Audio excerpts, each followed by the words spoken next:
Ladies and gentlemen, look at Kong, the eighth wonder of the world. When Kong first roared his way onto the silver screen in 1933, it was undoubtedly true that he was the eighth wonder of the world. The film is a giant in every way, from its ambition, to its story, to its special effects, and it was a film unlike the world had ever seen. Even with modern techniques, creating impossible images is still difficult, but it's not quite as difficult as the task of creating Kong in the early 30s. For that, visual effects supervisor and stop-motion pioneer Willis H. O'Brien created some of the most cutting-edge techniques of the time, and by combining miniatures, mats, stop-motion and puppetry, he invited the audience into a world where the impossible really could exist, where there really were lost jungles filled with dinosaurs, and where a giant ape really could climb the Empire State Building. Let's take a look briefly at the state of special effects right up until King Kong and the near-technical revolution required to pull off one of the greatest spectacles in cinema history. Hello and welcome to 100 Years of Cinema. We'll be taking a look at least one film each year from 1915 onwards to track the evolution of film over the last century. This is the first special effect in cinema history and the beginning of a new branch of cinematic language. Today it's easy to see how the effect was done, but at the time audiences had never seen anything like it and they believed that they were seeing a real execution. A year later, a French magician called Georges Méliès was filming the traffic in a busy Parisian street when his hand-cranked camera momentarily jammed. And although the celluloid inside had stopped, the traffic had kept moving. According to his memoir when he reviewed the footage, a Madeleine Bastille bus had changed into a hearse and women had changed into men. The substitution trick, called the stop trick, had been discovered. He used this effect for the first time in The Vanishing Lady in 1896, and it would become the basis for some of his most iconic films. In 1897, Albert E. Smith brought the stop trick to its logical conclusion with the invention of stop motion in his now lost film Humpty Dumpty's Circus. Over the years, we would see stop motion develop, the movement becoming smoother and more complex until it gave birth to some of cinema's most fantastic creatures. A major leap forward in stop motion came in 1918 with The Ghost of Slumber Mountain by Kong creator Willis H. O'Brien.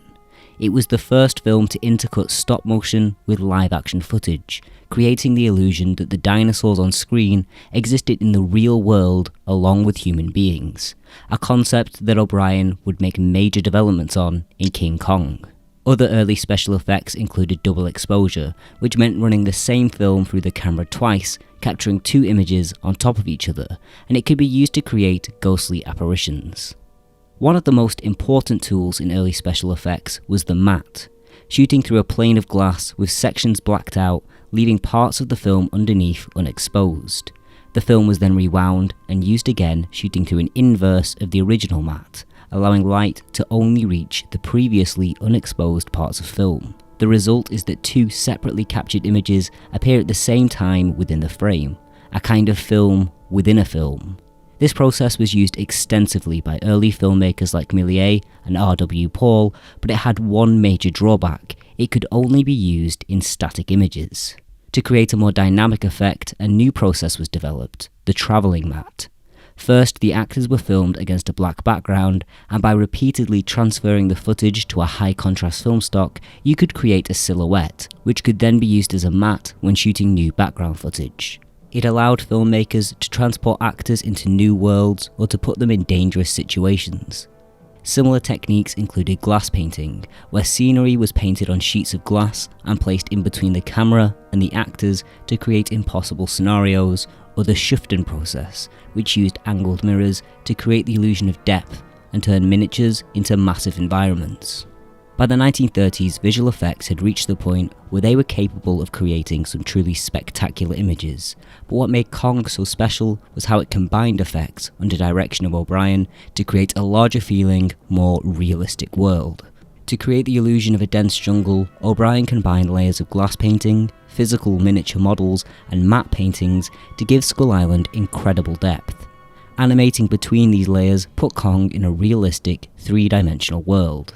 Kong himself was the result of several different effects. For the stop motion alone, 4 different puppets were built, from aluminium, latex, rubber, and rabbit fur. Just the stop motion of Kong is enough to sell the illusion of a living, breathing monster, but these effects were supplemented with other, larger models. A huge mechanical head and shoulders of Kong made from wood, metal and bearskin was intercut with Fay Wray as she was tied to the sacrificial plinth. Cutting back and forth placed the actor and the model in the same world. The same effect was used with the giant Kong arm that comes through the bedroom window, being cut against the stop motion of Kong climbing the building outside. But this combination of actors and stop motion went further than just simple cuts. By developing a new kind of rear screen projection, O'Brien could project footage of stop motion puppets directly behind live action actors, allowing them to react and interact in real time, blurring the line between the real and the animated. The most famous example is Anne sitting in the tree watching Kong fight the T-Rex. Initially, a stop-motion Anne is swapped out for the real thing, and then the actress sits in front of a projection, reacting to a battle she can really see. When the explorers are being charged by the Stegosaurus, they can time their actions to the rear screen projection, so a smoke grenade thrown by real actors perfectly syncs to an explosion already created in stop motion, and the whole thing is captured in camera in one take. This kind of rear screen projection was perfect for placing live action actors in front of stop motion footage. But what if you wanted a live action performer inside the stop motion world? For this, O'Brien developed a new technique, which rear screen projected live action footage on miniature screens placed within stop motion sets. The live action footage was advanced frame by frame, while the models were animated in time to the actors, and the whole process was captured on a single reel of film. By projecting the footage in by an angled mirror, you could create dynamic shots, with models moving around your actors without ever creating a shadow on the screen, creating the illusion of a real-world space. With this technique, you could have Kong reaching over the edge of a cliff to grab Carl Denham as he hides in a cave, and have the two convincingly interact with each other. Or project a real Fay Wray having her clothes torn away by wire, sitting in a life-size Kong arm behind a miniature stop-motion Kong, so it looks as if the model is really tearing off the actress's clothes. These effects came together in the most spectacular way in Kong's layer sequence, mixing stop motion, matte paintings, miniature sets, and two separate rear screen projections of live action actors to create one of the most elaborate special effects setups ever seen in film, giving a real sense of a fully developed world. This shot perfectly exemplifies what a technical marvel the film really was. King Kong is a work of genius built from 1,000 intricacies. Every element, every matte, every puppet, every background was put together with such love and thoughtfulness that the film still stands up as some of the greatest special effects work ever committed to film. The lesson to take away is this: if you're a filmmaker, don't rely too heavily on any one technique. Use the diverse array of tools at your disposal to tell your story in as many ways as possible, and you can build a world that feels real.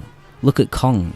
Sure, he's a little older, the animation looks a little rough around the edges, but it's the combination of special effects that means that even after all this time, he remains the king. Hey, thanks for watching 100 Years of Cinema. My name's Charlie. I've been thinking about King Kong and its position as the #1 film in special effects history. What do you think? Which films over the past 80 odd years have surpassed it in terms of special effects? Star Wars? Tron? Avatar? Let me know in the comments below. I'd like to say a massive thank you to everyone that supports me on Patreon, including my latest supporters. That's Daniel Bickerman, Mads Christensen and Mouse Lee. Thank you guys so much, your support really does mean a lot. If you'd also like to help support the show and gain access to some exclusive content, including this month a video of King Kong's position in Japanese cinema, you'll find a link in the information box below, or you can click just here. If you want to subscribe, you can click just here, and to watch more of my videos, click over here. Thanks for watching, I'll see you again next time. But what is it? It's money and adventure and fame. It's the thrill of a lifetime and a long sea voyage that starts at 6 o'clock tomorrow morning.